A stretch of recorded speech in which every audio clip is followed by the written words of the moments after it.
Okay, let's talk about Aghoras and Kapalikas. What is a Kapalika sadhu? Kapalika comes out of this word called Kapal, which is your skull, right? Kapalika, Aghoras, and all these, there are many other forms of sects or ways people follow to reach Shiva. They are all under the umbrella of Shiva. Shaivachara, as they call in the tantric terminology.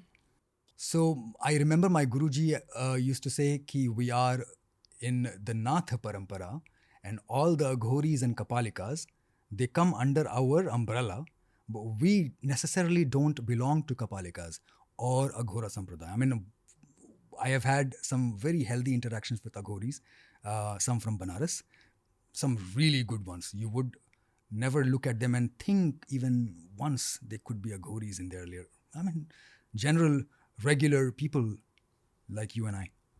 But I know their energies. I mean, you can just feel it. These things can't be described in words, Ranveer. You have to really sit in front of them to feel that energy. The way I'm sitting in front of you, I'm feeling yours.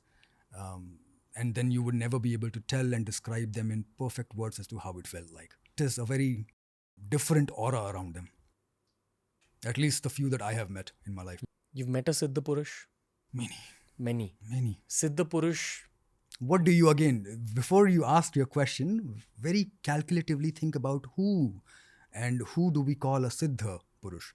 What does it mean by Siddha Purush or Siddha Mahila? Why keep it gender specific, right? But who is a Siddha? Complete.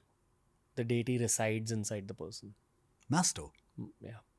It's our Sanatani version of the enlightened one. Not really. I would not agree with it. From my very humble understanding, Ranveer, I think we very lightly talk about this word called enlightenment. What, in sense, again, is enlightenment? Means you are flooded with light. What is light? Don't we just say in every other religion that the supreme consciousness or the God up there, the absolute reality is made of light.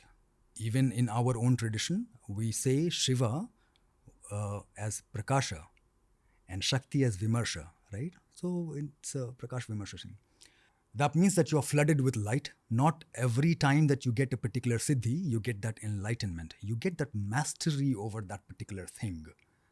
Does that mean you're enlightened? No, you are a little more advanced in mastering those subtler aspects of life. Yeah. Okay. Have you seen a showcase of Siddhis? Yeah. This is how you light your cigarette. I think it did that to me as well, because after that incident, when I go back to my ashram and we're talking about it, right? So Gurunathaji, this was, wasn't it fascinating? And then there are other things that we were also talking about, and this is right?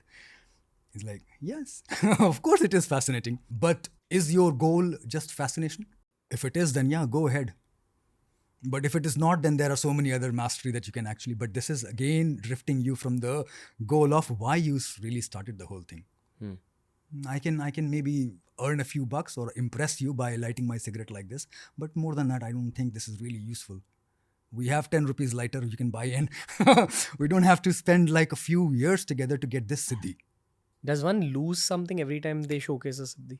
From my own experience again, Ranveer, I thought, and I know for sure that showcasing anything which out of your ego actually destroys your tapas, your sadhana or your energy that you have accrued from some time.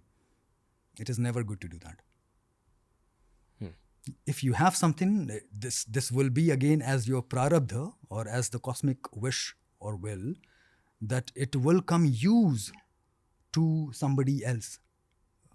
You doing it because you want to show it off? Are you a sadhak?